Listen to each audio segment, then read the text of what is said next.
हो, वफा पे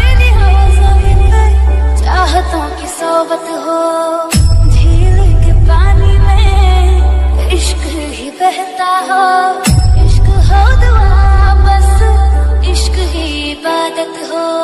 रामगंज खुदा